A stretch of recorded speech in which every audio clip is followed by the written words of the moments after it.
Poeticizing your presence is about crafting an aura that lingers in the minds of those you wish to captivate, creating a sense of mystery, allure, and irreplaceability. This phase involves moving beyond the tangible and concrete aspects of your character and developing an ethereal quality that cannot easily be defined. By cultivating a sense of enigma, you build an allure that transcends ordinary attraction. Rather than being fully accessible, poeticizing presence is about suggesting a depth that goes beyond the visible, a layered personality that can only be gradually understood and never fully known. To create this effect, the seducer subtly shapes how they are perceived, carefully balancing engagement and distance to stir curiosity.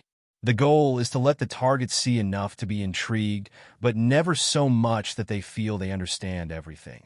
This distance allows the target to project their own desires, dreams, and fantasies onto the seducer.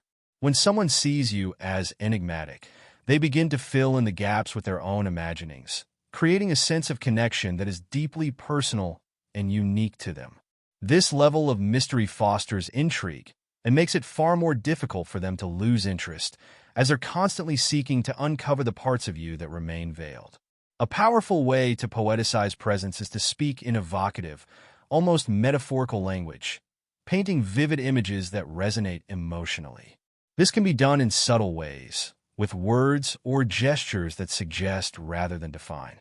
Rather than giving straightforward responses, the seducer can use ambiguous phrases, allowing the target's imagination to work on their own interpretation. This artful vagueness doesn't only mystify. It sets the seducer apart from ordinary interactions, creating an experience that feels cinematic, infused with depth. When your words are layered with hints of hidden meanings, they become memorable.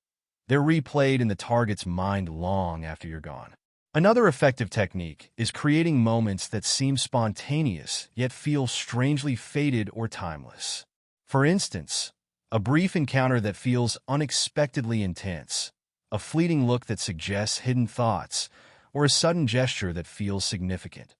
These can feel almost poetic when timed correctly. The seducer who can create a few impactful, poetic moments leaves a far stronger impression than one who tries to fill every second with interaction. These moments become almost mythic in the mind of the target, growing in emotional weight and meaning as they're recalled. Such gestures do not need to be grand or extravagant. In fact, the more subtle they are, the more powerful they often feel. Equally important is the seducer's ability to gracefully pull back and withdraw at times, letting absence speak for itself.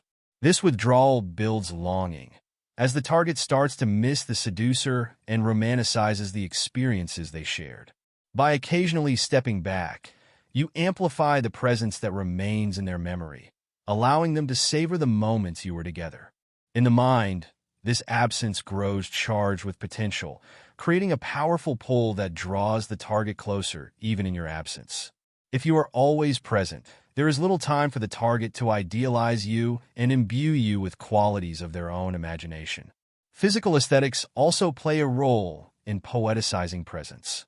The choice of attire, scents, or even a distinctive style can be part of a carefully constructed image that feels as though it tells a story. The seducer who dresses with unique flair or carries a signature accessory, whether it's a certain type of jewelry, a subtle scent, or an unusual piece of clothing, adds a touch of the exotic, suggesting an unusual lifestyle or background. These subtle elements make the seducer's presence feel artistic, almost mythical. The key is consistency. By continually presenting an intentional and unique appearance, the seducer crafts a visual identity that remains lodged in the target's mind as something out of the ordinary. Poeticizing presence is also about conveying a sense of self-possession and purpose. The seducer who moves through life with a sense of inner calm and mystery, who seems slightly detached from the chaos of the world, becomes a figure of fascination. This quiet confidence signals that you are self-contained, that you possess something others cannot easily access. The target is left with the feeling that knowing you is a privilege and that there is always more beneath the surface to discover. Ultimately, the art of poeticizing presence is about creating a feeling of otherworldliness an essence that seems to transcend time and place. This involves using language, gestures, and aesthetics that connect to universal, almost archetypal qualities, mystery, elegance, and depth. The seducer becomes not just a person, but an experience, a source of fascination and inspiration that the target cannot easily replicate elsewhere. When your presence is poeticized, you become less of a tangible being and more of an ideal, a figure imbued with mystery and allure that captivates the target long after they've left your company. In this way, poeticizing presence creates a sense of reverence and attachment. The target may find themselves drawn in by an invisible force, sensing there is always more to uncover. This is the power of a poetic presence. It lodges itself in the mind and lingers, not because it overwhelms, but because it remains just out of reach, promising something deeper, more fulfilling, and forever enchanting.